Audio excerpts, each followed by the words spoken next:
Mesdames et messieurs, bonjour. Il est 15h au Caire, c'est l'heure du journal en langue française de la chaîne numéro 2 de la télévision égyptienne. J'ai le plaisir de le présenter tout de suite en commençant avec les principaux titres.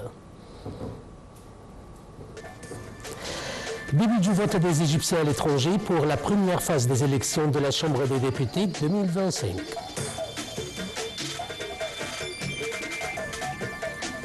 Appel téléphonique du ministre des Affaires étrangères, Dr Badr Abdelati, avec son homologue britannique, Yvette Cooper.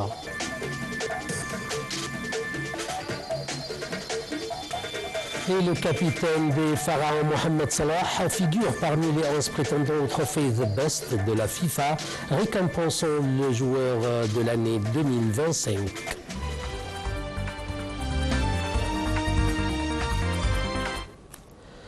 À la une de nos actualités, les Égyptiens résidant à l'étranger ont commencé à voter aujourd'hui la première phase des élections de la Chambre des députés 2025. Le scrutin se déroulera sur 2 jours, vendredi et samedi, dans des bureaux de vote désignés par l'Autorité nationale des élections ANE, conformément au calendrier établi. Lors d'une conférence de presse, le chef de l'Autorité nationale des élections, le conseiller Ahmed Al-Benderi, a passé en revue les procédures avec tous les chefs des bureaux du scrutin dans les ambassades et les consulats égyptiens à l'étranger pour s'assurer du bon déroulement du processus électoral. Et passons tout de suite en Arabie Saoudite, où les membres de la communauté égyptienne ont fait la queue dès le matin devant l'ambassade d'Égypte et Riyad.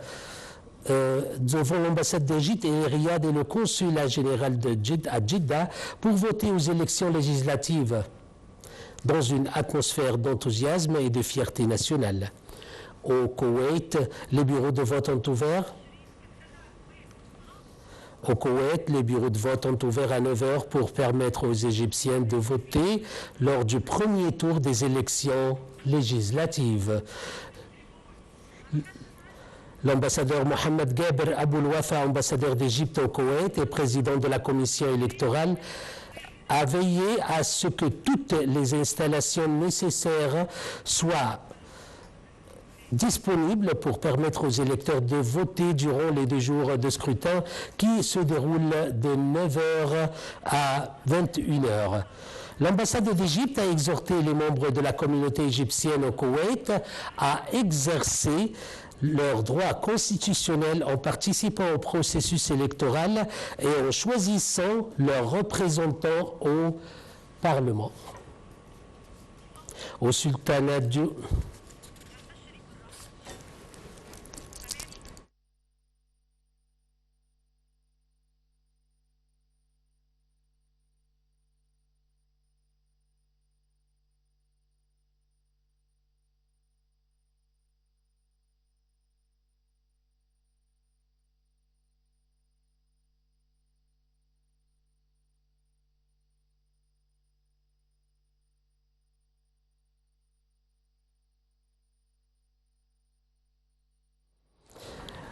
Au sultanat d'Oman, l'ambassadeur d'Égypte à Mascate, l'ambassadeur Yasser Chaben, a déclaré que le processus électoral se déroule facilement avec une forte participation des membres de la communauté égyptienne au bureau de vote du sultanat. Passons au ministre des Affaires étrangères, Dr Badr Abdelati, qui a eu un entretien téléphonique avec son homologue britannique Yvette Cooper, au cours duquel ils ont discuté des moyens de renforcer les relations bilatérales et les derniers développements de la cause palestinienne, ainsi que la situation au Soudan. Le chef de la diplomatie a assuré l'importance de consolider l'accord de paix conclu à Sharm el-Sheikh et de travailler conjointement pour la mise en œuvre de la 2e phase du plan du président Donald Trump pour la paix. Dr Abdelati a passé en revue les préparatifs de l'Égypte afin d'abriter la conférence internationale sur la reconstruction et la réhabilitation de Gaza. Les deux chefs de la diplomatie ont en outre échangé leur point de vue concernant la situation au Soudan, tout en condamnant les violations flagrantes et les atrocités perpétrées à Al-Fasher. À cet égard, le docteur Abdelati a réaffirmé le soutien indéfectible de l'Égypte à l'unité et à la stabilité du Soudan. Et dans un autre contexte, le ministre israélien Israël Katz a souligné que si Israël parvenait à détruire les tunnels de Gaza, le Hamas ne resterait plus dans la bande de Gaza. Il a déclaré avoir donné l'ordre à l'armée de localiser et de détruire tous les tunnels, ajoutant que leur destruction signifierait la fin du Hamas selon ses termes.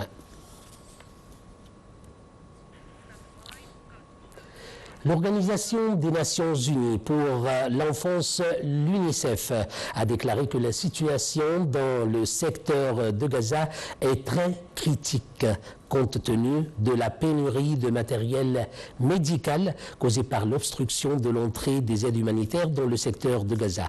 Selon l'UNICEF, les mères et les nouveau-nés dans le secteur de Gaza font face à des conditions difficiles en raison de pénurie de matériel médical et de surchargement du camp Nasser par les déplacés venant du Nord. L'organisation a demandé l'entrée urgente des aides humanitaires, notamment des fournitures médicales et des produits vitaux.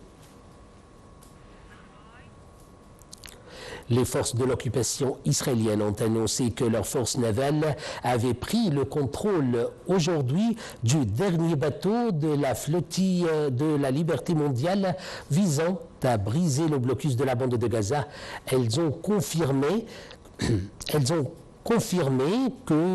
avoir arrêté toutes les personnes se trouvant à bord du navire.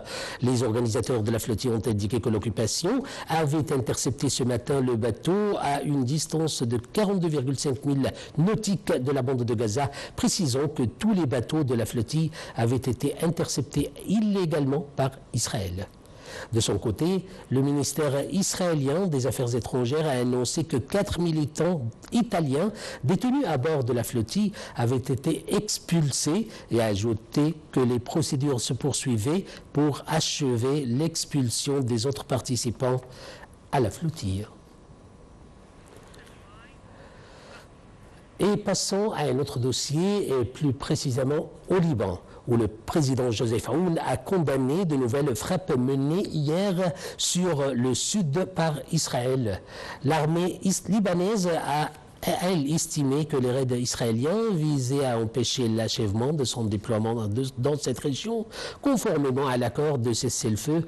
L'Agence nationale d'information ANI a fait état de frappes sur Haïta al-Jabal, al-Taïba et Taïr Debba, alors que des drones survolent intensivement Beyrouth.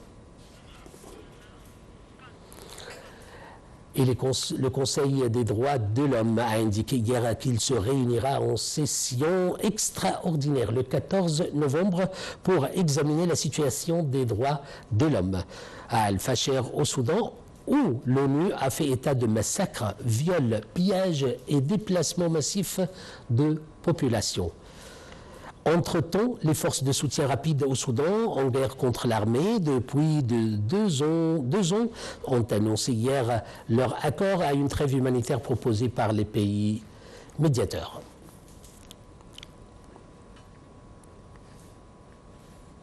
Le Conseil de sécurité de l'ONU a levé les sanctions jeudi contre le président syrien Ahmed al-Shara.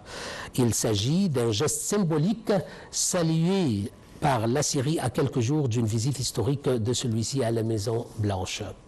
La résolution salue notamment les engagements des nouvelles autorités syriennes arrivées au pouvoir après le départ de Bachar el-Assad à lutter contre le terrorisme. Le ministre syrien des Affaires étrangères a exprimé sa reconnaissance envers les États-Unis et les autres pays amis pour ce vote qui reflète la confiance croissante dans le leadership du président al-Shara. Et le ministère ukrainien de l'énergie a déclaré que la Russie avait lancé une attaque massive de drones et de missiles sur plusieurs régions, précisant qu'elle visait principalement des infrastructures énergétiques.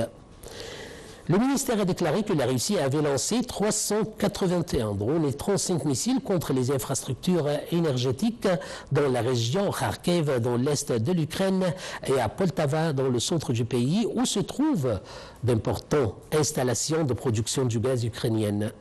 Aucun autre détail n'a été fourni concernant l'attaque ou les dégâts occasionnés, notant que la Russie a intensifié ses attaques contre l'Ukraine à l'approche du 4e hiver du conflit, provoquant déjà des coupures de courant prolongées dans plusieurs régions.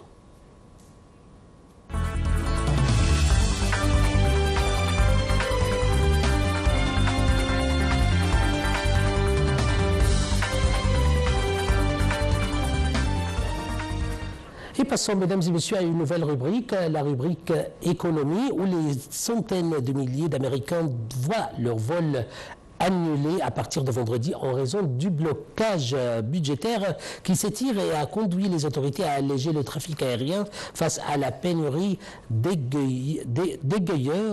du ciel. Sont concernés, entre autres, les 3 aéroports de New York, les 3 qui desservent Washington, ceux de Chicago, Los Angeles, San Francisco, Miami, Boston, Philadelphie, Atlanta ou encore Dallas.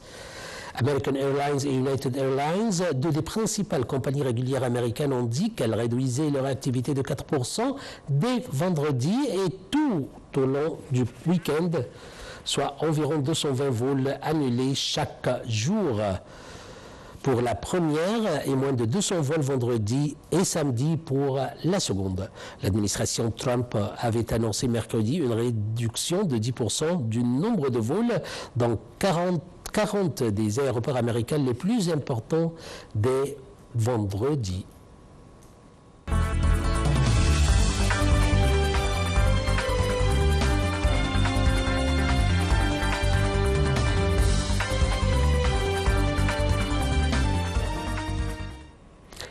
Alors passons à une autre rubrique sport et plus précisément avec le pharaon Mohamed Salah, capitaine des pharaons qui figure parmi les 11 prétendants au trophée The Best de la FIFA, récompensant le joueur de l'année 2025. Sachant que les lauréats seront désignés par un vote qui s'est ouvert jeudi et se poursuivra jusqu'au 28 novembre. Je vous laisse, mesdames et messieurs, avec fin de notre journal. Mesdames et messieurs, je vous remercie infiniment pour votre attention et votre suivi. Restez enchaînés.